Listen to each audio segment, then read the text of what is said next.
C'est solide, ça du cul.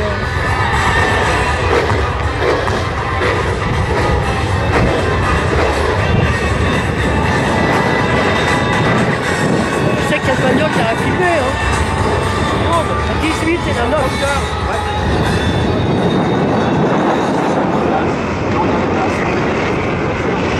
C'est parti pour le drapeau jaune. Avant de donner le départ de cette course. Numéro 2, division sous un soleil déjà de plomb. Il va peut-être déjà avoir un tour de retard avant même le départ de cette course. Ah, petit souci pour la voiture Scorpus Racing, le jeune pilote de 16 ans, Giles Stanton, ouais, qui n'a pas réussi à s'élancer dans les qualifications ce matin. Il n'a pas eu l'information qu'il y a eu une séance qualif, ouais, petite incompréhension hein, avec les Américains Rick Crawford et Giles Stanton. Voilà pourquoi eh bien, les deux hommes n'étaient pas présents ce matin. Nous avons une explication. Et là, eh bien, les pilotes sont en train de faire chauffer leurs pneus et les freins derrière le c'est une Volkswagen Golf 7, très belle engin, ce n'est pas non plus les chevaux, les Yamaha, fusion et Ford fusion, enfin quand même c'est vraiment pas mal. Alors pour la numéro 20, que se passe-t-il pour Bertrand Baguette? Il s'arrête sur la piste, Bertrand Baguette, et il repart. Bon, il a fait un brake test, hein, comme on dit, un test de frein. Ça c'est bizarre comme technique, ça de s'arrêter en pleine ligne droite et de repartir comme ça. Ouais, mais bon, on va pas lui reprocher de encore le faire. Le principal, c'est qu'il ne pas tout à l'heure pendant la course. Alors, on est bien d'accord. Ça risquerait de poser des soucis à ses adversaires. Extrêmement difficile, extrêmement tendu. D'abord, il fait très chaud. Midi, c'est quand même 2 heures de moins qu'hier. Donc ça veut dire que là, dans l'habitacle, il va faire une chaleur d'enfer. Pour avoir discuté avec les pilotes qui n'ont pas évidemment de climatisation dans leur bolide, c'est interdit par la réglementation. Mais il faut bien comprendre que là, ils vont avoir vraiment très très chaud. Au fur et à mesure du temps, je pense qu'ils vont se prendre un peu les boîtes. Et ça risque d'exploser dans les derniers tours. Alors attention, puisqu'on a déjà vu Guillaume Rousseau avec la voiture 13 rentrer au stand avec un petit souci mécanique apparemment. On va essayer de se renseigner pour savoir ce qui se passe pour la voiture 13 qui était en deuxième ligne sur la grille. Et pour ceux qui n'ont pas l'habitude de suivre ces courses à la mode américaine, on rappelle un petit peu la réglementation de ce départ très américain, puisqu'il s'agit d'un départ lancé sur 2 lignes. Il faut qu'avant le franchissement de la ligne de départ ou d'arrivée, de toute façon c'est la même, que les positions soient respectées en fonction de la grille de départ. Donc c'est le leader, autrement dit le poleman, Éric Gabillon dans sa voiture numéro 5, qui va en fait donner le rythme de ce départ lancé. Et dès que la ligne sera franchie, et bien là, tout le monde aura le droit de dépasser. Comment on peut savoir qu'il y a en effet le départ? C'est simple. L'agitation du drapeau vert sera donc le top officiel pour le départ de cette épreuve. Et à chaque fois qu'il y aura un problème sur la piste, un problème lié à un contact ou à la présence d'un débris ou de l'huile, enfin bref, quelque chose qui pourrait mettre en difficulté nos amis pilotes, le drapeau jaune sera sorti. C'est ce qu'on appelle une neutralisation. Et dans ces cas-là, eh bien, toutes les positions sont gelées et il est interdit de dépasser durant la période de drapeau jaune, la période de neutralisation. Et on a bien aperçoit la voiture 13 de Guillaume Rousseau qui est revenu sur l'ovale après être passé par son stand. On le voit en queue de peloton avec cette voiture jaune et verte. Numéro 13, il a rejoint donc ses camarades pour le départ de la course qui aura lieu au prochain passage sur la ligne. Double line start, voilà comme on dit en anglais dans le texte. Hein. C'est comme Gérard, 2 par 2. 2 par 2 font 4, voilà, effectivement, ça y est, c'est fait, on l'a fait toutes les blagues, je crois qu'on est bien là. D'abord, on dit plus Gérard de par 2, on dit Gérard de par 2 ski. Attention au départ de cette course élite du Tour Speedway. 4e rendez-vous de la saison, 4e étape. Le Pescar rentre au bercail. Attention, le rythme imprimé par le poleman Frédéric Gabillon, sa voiture 5. Ça va partir, drapeau vert. Bougani, bougani, bougani. Let's go Racing Boys! Ah, ils sont chauds, les pilotes et les commentateurs. Ça glisse déjà pour les pilotes qui sont devant lui. Alors qu'à l'arrière du tout se passe bien. Heureusement, Max Verstappen est à l'extérieur. Envers Verlaine, me semble-t-il, est passé à la seconde place et a grillé la politesse à Eric Hellary. Mais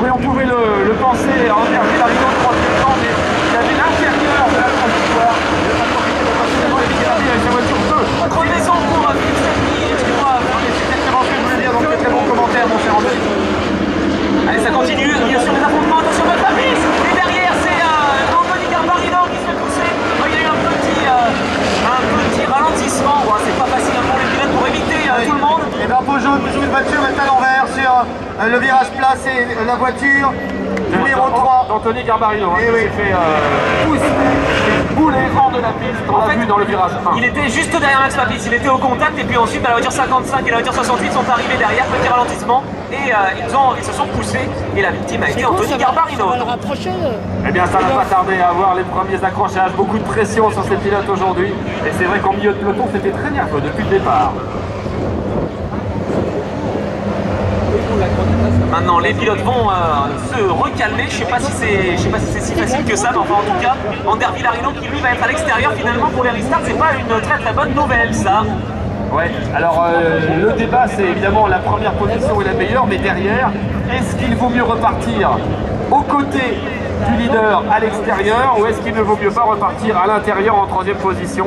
C'est tout le problème, on va voir si ce qui a profité à Ander Villarino tout à l'heure va peut-être le pénaliser puisqu'il va partir avec sa voiture 2 à l'extérieur au prochain tour et c'est peut-être à ce moment-là Eric Hellary avec sa voiture numéro 100 qui pourrait bénéficier de l'intérieur juste derrière le leader. Avec sa voiture rafistolée parce que hier en fait ils se sont rentrés en contact Ander Villarino et Eric Hellary. Et le retour en piste juste avant le restart de Philippe Steveni qui va pouvoir donc se remettre en course. Bien sûr il va avoir au moins 2 ou 3 tours de retard. Le voici Philippe Steveni avec sa voiture numéro 88 qui va se positionner en queue de peloton. On va surtout surveiller l'accélération ici, juste derrière l'entrée du Pescar, l'agitation du drapeau vert. Camillo, Hellary, Villarino, il va falloir lui surveiller ces 4. Attention avec Hellary à l'intérieur sur Ander Villarino, ça va peut-être passer pour le vainqueur de 93. Ouais, ça passe, et le champion NASCAR numéro série 2011. Touchette entre Zimmer et Villarino. Et Carole Perrin qui perd des places, la voiture numéro 42, drapeau jaune. Ouh, c'est très chaud. Alors vous savez, il y a une formule dans les sports américains, on dit le yellow call the yellow. Ça veut dire que les drapeaux jaunes appellent les drapeaux jaunes. Puisqu'à chaque fois que l'on relance la course, les positions, les écarts sont extrêmement resserrés. On revient littéralement en close racing, c'est-à-dire en véritable bagarre de chiffonnier où on est vraiment en train d'être en contact carrosserie contre carrosserie. Les écarts sont extrêmement serrés, donc ça veut dire qu'il y a la possibilité très rapidement de gagner une place ou deux, quitte même d'ailleurs en forçant, en poussant un peu. Hein. Ça c'est autorisé bien sûr en NASCAR et dans ce championnat de NASCAR World Numéro Series. Et il est vrai que là, bien, on a vu vraiment beaucoup de tension et d'agressivité sportive sur ce restart. Et les pilotes ont souhaité à leur manière un bon anniversaire à Carole Perrin, mais s'est retrouvé en tête à queue. C'est pas très galant, messieurs, mais c'est la course et dans ces cas-là, il n'y a pas de sentiment. Carole Perrin qui se retrouve donc avec sa voiture 42 à la queue du peloton, sa voiture blanche et rose, elle qui était partie sur la 3e ligne. Grosse déception, elle était 4e au moment où est arrivé l'incident, elle est partie un petit peu large sur le parking, et puis elle s'est faite enfermer à l'extérieur, elle est partie en tête à queue, voilà. Il ne faut pas s'écarter de la trajectoire, c'est évident. Ces fameux bump and run, c'est ce qu'on dit, hein. Les pilotes qui suivent et qui poussent un petit peu, qui écartent un petit peu leur adversaire qui les précède et qui arrive à passer bump, ils poussent et run, ils passent. Voilà, on a surveillé un petit peu la piste, voir s'il n'y a pas de débris dessus. On est toujours sous régime de neutralisation. À noter qu'il y a eu un très beau travail ici là, dans le banking, incliné à 9 degrés, je pense qu'on l'a déjà expliqué tout à l'heure. Cette inclinaison correspond à l'inclinaison d'Indianapolis, qui est un des circuits bien sûr les plus connus dans le monde avec celui de Daytona. Et on a la moitié d'Indianapolis, la moitié d'Indy aujourd'hui, hein, rien que ça, ici à Tours. Mais c'est dans ce virage incliné qu'il y a une poussette entre Zimmer et Ander Villarino. Et c'était assez incroyable parce que Villarino a bien récupéré en fait dans le virage alors qu'il partait littéralement arrière. Les deux pilotes se connaissent bien parce qu'ils sont issus du même centre de formation, un centre de formation qui a donné beaucoup de pilotes et de champions au sport français et international, l'Autosport Academy, appelé aussi communément en son temps la campus, et c'est vrai où le volant à la Prost en son temps, on l'avait eu il y a des années, et puis plus récemment bien sûr, on a eu Sébastien Bourdais, Sarrazin, Olivier Plat, Tréma, enfin il y en a vraiment un paquet, surtout actuellement en championnat de Formule 1, vous avez Jean-Éric Vergne qui a été champion de l'Autosport Academy un an avant Yann Zimmer, qui lui a également aussi les bancs de cette école située au Mans, et aujourd'hui on a des Chartiques et des Jean-Éric Vergne qui en Formule 1 et des dépôts de françaises sont issus également de ce centre de formation. bravo à Zimmer et à Villarino d'être eux aussi présents aujourd'hui sur cette piste de Tours. Je rajoute juste un nom, Loïc Duval qui s'est imposé 24 ans durant cette année. Allez, ça va être le restart. En double fil avec le meilleur départ pour Frédéric Gabillon à l'intérieur. Et derrière, attention, un petit contact entre Sailège Policetti et encore un drapeau jaune. Voilà. On a quelqu'un à l'intérieur qui a cassé le mur en deux, si j'ose dire. Justement, le virage 1, c'était déjà arrivé hier. Et comme hier, on est parti sur les mêmes bases en fait course élite, une course où c'est difficile de donner le restart parce qu'ils sont extrêmement chauds nos pilotes aujourd'hui. Et les commissaires de course vont venir remettre en place ce mur. C'est Joseph Pozzella qui s'est retrouvé à l'intérieur dans l'infield avec son numéro 14. Alors c'est vrai qu'en NASCAR, on a sur les speedway, les super speedway, ce qu'on appelle les safer barriers, on aime les safer rules. Ce sont en fait des murs sûrs dans la traduction littérale. Ce sont des murs qui sont équipés en effet de systèmes d'amortissement avec des gros morceaux de polystyrène qui font vraiment office d'amortisseur en cas de choc. Et bien nous, ici au Tours Speedway, nous avons des murs intérieurs qui sont des murs amovibles. Et ça aussi c'est une innovation française. Comme on dit, on n'a pas de pétrole mais on a des idées. Exactement, Philippe, c'est sûr qu'on a des idées. Et puis ça se remet facilement en place, donc ça c'est plutôt pas mal. Malheureusement, on a quand même pas mal de drapeaux jaunes, hein. Ça part sur une base assez tumultueuse. Je vous l'avais dit, vous n'avez pas écouté tout à l'heure, Anthony, vous venez le malin. Et honnêtement, je savais que cette course allait être extrêmement nerveuse. Pas seulement qu'à cause, bien sûr, de la température, hein, qu'il faut bien le dire. Ça va bouillir sur le casque actuellement. Mais il a tout gagné depuis le début de la saison, qui n'a pas pris son drapeau à damier pour la première fois cette année hier. À mon avis, il va vouloir tenter un coup. Il y a Elari qui a fait une super course hier, qui veut prendre sa revanche. Il y a Zimmer qui a envie de gagner le jour de son anniversaire. Il y a Gabillon qui a envie, en tout cas, de confirmer après son excellente pole position. Bref, vraiment. Et puis, je ne parle pas bien sûr de Max Papis, qui n'est pas là pour la rigolade, qui a fait une remontée fantastique hier, en étant parti plus loin sur la grille de départ. Ne pas oublier également Rick Crawford, qui certes est parti du fond de grille, mais il est malin, le Rick. Et je peux vous dire qu'il va tout faire pour revenir rapidement dans le top 10. Bref, il y a beaucoup de choses à dire, sans parler de tous ceux qui risquent de profiter de ces contacts multiples, de ces relances qui vont certainement donner des opportunités. Et puis on voit quand même déjà des voitures bien animées, hein. La voiture numéro 44 de Freddy Danschromm qui arrivait dans ce championnat ici avant tour en 3e position. Il a abandonné hier et là il est en position dans les premières places, hein, je dirais. Mais sa voiture est animée, il faut faire attention éventuellement aux dégâts sur les pneus. Voir le Pescar s'écarter et on va repartir pour une nouvelle tentative. Et jusqu'à présent, il faut bien le dire que les runs ont été très courts, un petit peu comme hier. Il y a pas mal d'accrochages, les restarts sont très discutés, donc ça implique pas mal d'accidents. On va voir comment ça va se passer cette fois-ci. Attention au restart dans un instant. Formation 2 par 2, on le rappelle, mais c'était important également. À l'intérieur, c'est Gabillon, à l'extérieur, c'était Larry. Voiture bleue numéro 5, Gabillon. Voiture numéro 100, c'était Larry. Allez, on va voir à l'intérieur si Ander Villarino est capable de s'infiltrer. Pour l'instant, ça ne passe pas et Larry conserve l'extérieur.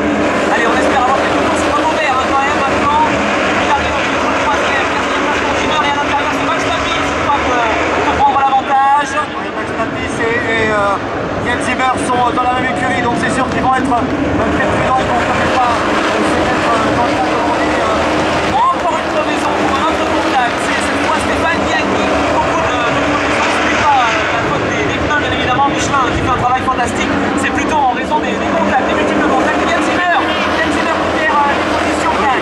Et à l'extérieur, il a la mauvaise position avec le numéro 64. Et quand on est à l'extérieur sur un short track comme ça, c'est compliqué de reprendre la bonne trajectoire. À l'intérieur, tout le monde passe. Le jeune Suisse a perdu quand même pratiquement sur place, puisqu'ils sont encore dans le classement du 11e. Il a mis les mains, excuse-moi Félix, le coup, il a mis la main à l'extérieur sur Romain Yanetta. Il se fait déborder, j'ai bien l'impression. Il s'est raté un petit peu au virage numéro 1, il est parti à l'extérieur. Il nous fait la même chose là. C'est fini pour David Yamatossi pour cette quatrième position. Déjà 22 tours de bouclier dans cette course de cette division élite, avec vraiment un top 5 incroyable. Frédéric Gabillon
mais en tout cas, Eric Hellary est le patron du camion, et c'est le camion doit revenir en classement général sur Ampère Villarino. Attention à la course. Ah, il attaque à l'extérieur, attention! Eric Hellary à l'extérieur sur le banking alors que Gabillon a l'air gêné par un retardataire. Oh, l'intérieur de Gabillon! C'est complètement fou! Il prend la première place, Eric Hellary avec son numéro 100. Il a profité du dépassement, vous l'avez dit, les retardataires jouent un rôle prépondérant. Incroyable vraiment opportunité là pour Eric Hellary qui a profité du trafic avec une manœuvre très osée mais parfaitement maîtrisée dans le virage plat. C'est d'autant plus difficile que ce virage est extrêmement justement piégeux. Il faut vraiment bien réaliser ce genre de déplacement de sécurité. Attention les deux leaders qui s'échappent parce que Ampère Villarino a été retardé longtemps par la voiture 14 et ils ont pris d'avance. Voiture 100 en tête, voiture 05 en deuxième position, les deux hommes se suivent de très près. Il prend des risques, Max Papis, la voiture numéro 33, donc il passe les retardataires, il passe très très près. Bah oui, il applique les résultats qu'il fait eh bien, aux États-Unis, hein, les méthodes pratiques, forcément. Là, ici, il faut faire attention parce que les retardataires ne sont pas forcément habitués. Contact entre Nicolo Rocca et Davide Yamanozzi. Avec la voiture à gaucher, hein, on l'a vu. Attention, attention de ne pas se manger directement là juste après ce contact. Crevaison pour Yamanozzi certainement, la voiture numéro 68 à l'extérieur du banquis. On va surveiller tout cela, en tout cas il a ralenti Davide Yamanozzi. Et la bataille pour la première place continue de faire rage avec Eric Hellary maintenant qui doit surveiller les retardataires. L'attaque à l'intérieur, attention peut-être sur Philippe Gabillon. Les deux hommes sont derrière la participante. Et Joseph de côté là, il touche à la Oh, derrière Tiller en tête à queue, poussé par Willy Boussena. Et dans le même temps, il y avait l'attaque pour la première place. Est-ce qu'il est passé avant le drapeau jaune? Est-ce que Frédéric Gabillon a eu le temps de dépasser à l'extérieur du banquet la voiture 100 pour reprendre la première place? en direction de course sur les bonnes positions des voitures. On va attendre bien sûr que tout cela soit confirmé officiellement et on pourra en effet repartir dans quelques instants. Pendant le même laps de temps, les commissaires de course que l'on salue pour leur travail. Il faut savoir que les commissaires de course dans toutes les courses disputées en France sont souvent des commissaires passionnés, des bénévoles, et vraiment ils font un travail remarquable. Ils sont certes passionnés, mais en plus de ça, ils se rendent vraiment indispensables. Sans eux, il ne pourrait pas y avoir de course. Donc vraiment, je tenais à les féliciter et une nouvelle fois, eh bien, à les saluer. Et pour finir donc, ces mêmes commissaires vont regarder tout autour de la piste cette dernière pour savoir si elle est en état et si on peut relancer en toute sécurité. Allez, la voiture. Pardon, excuse-moi.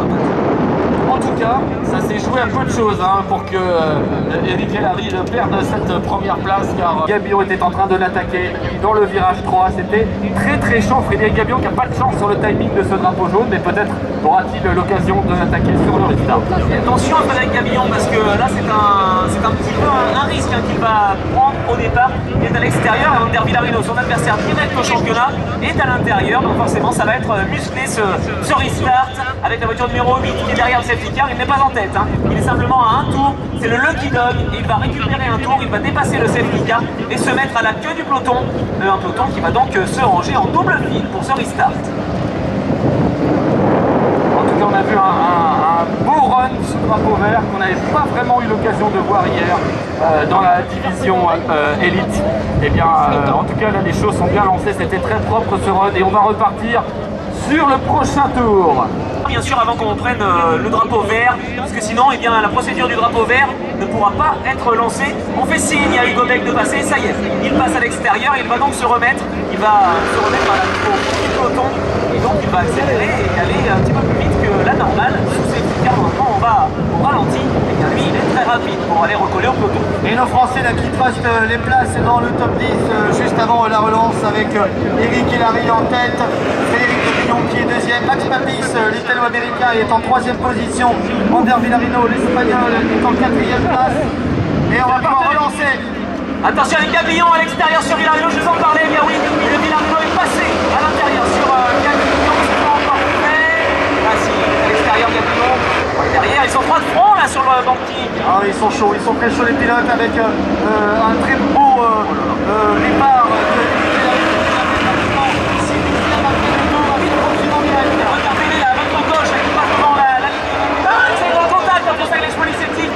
Guillaume Rousseau, voiture 13, voiture 14.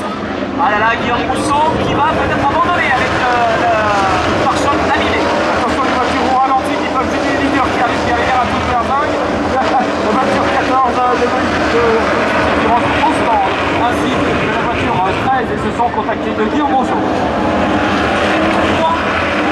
Dans ce virage numéro 1, c'est ce que je peux le regarder, c'est incroyable. Là, quand c'est bien, ça se termine mal, il y a des contacts, c'est spectacle, évidemment. Enfin, Guillaume Rousseau a eu une première à l'avantage. J'aimerais vous signaler quand même le pilote de la deuxième position. Il s'agit de Yann Zimmer avec sa voiture 64. Il va vouloir absolument remonter effectivement à la 15e place. Il vient d'être passé par Rick Crawford qui est parti pour dernier aujourd'hui. Sur la dernière ligne, Rick Crawford avec la voiture numéro 19 qui est en train de faire une remontée fantastique. L'expérience de Rick qui est en train de piloter ici. Il revient entre les camions là. Frédéric Le Gabillon qui a senti que le trafic pouvait ralentir Eric Elary, le numéro 100 qui est maintenant talonné par Frédéric Gabillon, vainqueur de la course d'hier. Le 100 et le 05 en plein trafic pour la première place, alors qu'Andrea Villarino est à 5 longueurs à la 3e place avec sa voiture numéro 2. C'est ça, t'es sûr, c'est pas 6? 5 longueurs, hein, j'ai pris, c'est vrai que Se poser entre la première voiture et le poursuivant dans le top 5. Il y a actuellement 16 voitures dans le même tour. Le dernier étant Freddy Nordström, le pilote suédois.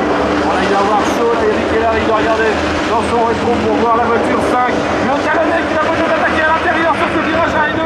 Non, c'était pas possible. Il y a du trafic. C'est sûr. Et là, il est derrière Stéphane Gagny là pour prendre un tour. Il en met sous la pression de son coéquipier. Et on est à la mi-course, 50e tour. Il en reste encore 50. Voilà, dans le virage plat, on a vu super virage de Frédéric Gabillon qui ne peut pas lâcher le pare-choc derrière lui. Il attaque à l'intérieur. Attention, Frédéric Gabillon qui va reprendre peut-être la première place. Sur la ligne, il passe en tête. Et le fait de nouveau en tête. Il est parti peut-être pour un doublé, mais il reste encore du chemin. Il vient de faire un dépassement magistral. Ah oui, c'est incroyable. En tout cas, il klaxonne depuis tout à l'heure juste derrière Eric Elary. Je pense qu'Eric Elary qui va klaxonner derrière Frédéric Gabillon. Derrière, il y a Andrea Villarino, la voiture numéro 2. Romain Yannetta avec la voiture qui fait de très belle volonté. Romain Yannetta qui était parti un petit peu loin sur la grille. Il est sur la 8e ligne, il était 16e. Il a même pas dans le top 5. Excellente remontée à la voiture numéro 1. Incroyable, bien sûr, même derrière avec Romain Yannetta face à Max Marquez qui est en train de faire quoi? Une percutée, pardon, je me perds mes mots, face à Willy Lucena. La voiture de bleu, c'est chaud, hein, c'est Oh, beau. oui, c'est très chaud et on a déjà dépassé la distance. 55e tour, il en reste plus que 45. Regardez bien le peloton là qui va arriver à l'issue de ce virage 2. Ils sont 6 ou 7 là. C'est très très chaud.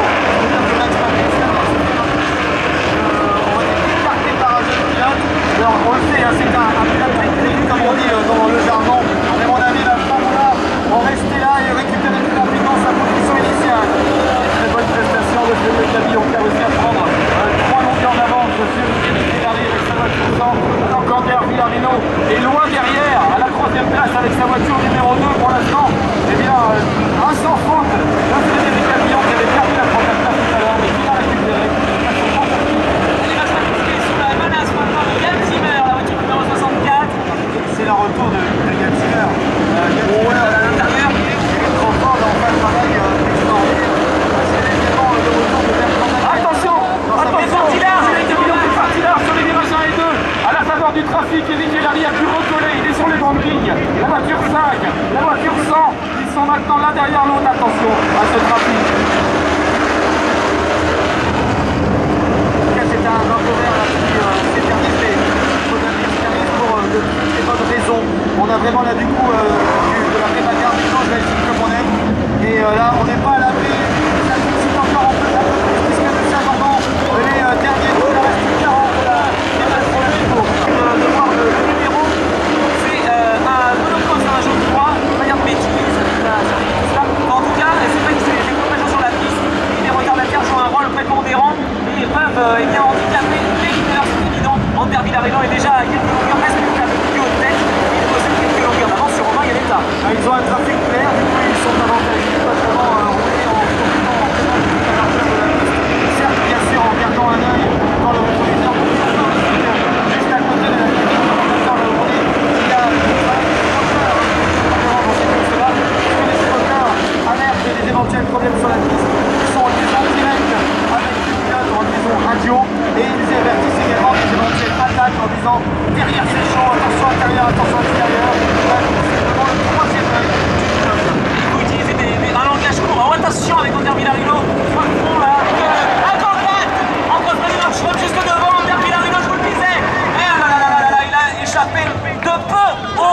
ton drapeau jaune. Ah, on sentait que ce drapeau vert était... Mais il fallait aussi qu'on se... Attention à Stéphanie Agui qui fait un demi-tour juste devant Hugo Bec.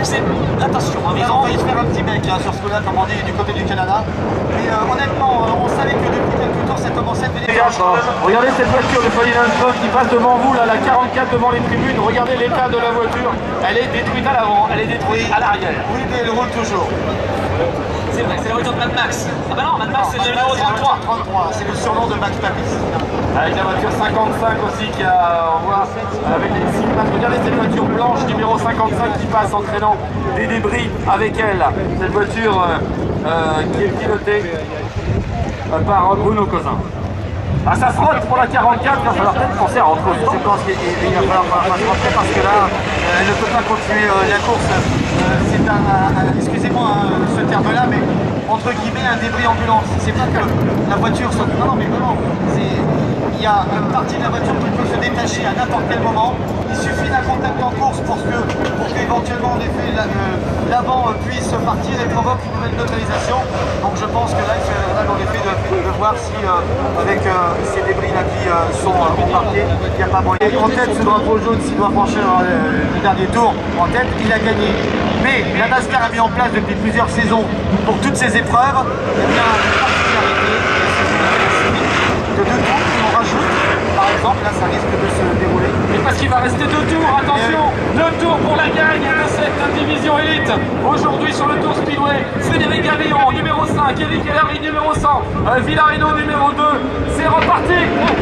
Allez, c'est parti à l'intérieur, je vous le disais, eh bien, Ander Villarino va écarter Eric Hellary et c'est Max Papis qui a peut-être en profité avec la voiture numéro 33, attention, Eric Hellary qui fait sa troisième position, incroyable ce départ, Max Papis à la belle, alors que c'est le dernier tour, est-ce qu'il va y avoir un green white checkered? Eh oui, drapeau jaune. La poussette de Papis sur Eric Hellary, voilà. Vous savez que ça s'est joué à pas grand chose parce que si jamais la voiture était passée au niveau de la ligne, il y a encore quelque chose peut-être à tenter. Il va se passer à l'extérieur. Non, c'est Willy Bouchena qui a quelque chose à tenter là sur Ander Villarino. Merci messieurs les commissaires d'avoir ramassé ces débris qui peuvent couper les pneumatiques. On remet les murs en place. Et l'attaque de Max Papis qui a tout tenté pour faire comme hier, un podium. Il le voulait ce podium. Il peut encore le faire avec sa voiture 33, mais attention à ce point. Oh là là, il y a des contacts là entre Willy Bouchena et Ander Villarino et puis Max Papis également. Que se passe-t-il là? Ils sont. c'est chaud, c'est chaud. Ah, ils sont Il y a des chauds. débris encore, il y a des débris sur la piste. On ne peut pas repartir. Regardez dans le virage de la ligne droite, juste après la ligne d'arrivée, il y a des débris qui sont déposés. Moi je pense que ça va être compliqué pour Max Papis de rester sur la piste. Par exemple, tout à l'heure, Rafa qui essaie en effet de rentrer en contact. L'attaque qui développe déjà sur Philippe. Non, mais ou peut-être de brosser un muret pour faire tomber cette carrosserie. Mais normalement, ça va être compliqué pour lui de rester sur Place. Non, ils sont mal placés là. Ils sont mal placés. C'est Anthony Carvalho dans la voiture numéro 3 qui doit passer à l'extérieur de la voiture numéro 17. Ça y est, il a compris. Et donc les voitures se mettent 2 par 2. Ils vont pouvoir s'élancer pour 2 tours de folie sous réserve bien d'avoir encore aucun incident bien sûr sur la piste. Et c'est reparti. Le shooter. 2 tours pour faire la différence. Gavillon, Villarino, Bouchena qui prend l'avantage sur Ander Villarino, c'est sûr. Et Romain Gueletta, attention, c'est qu'il est chaud, il prend l'intérieur sur l'Espagnol, il l'écarte avant le dernier tour. Romain Gueletta qui tente le podium, le tout pour le tout. Et c'est presque gagné pour Frédéric Gavillon. Voilà, contact entre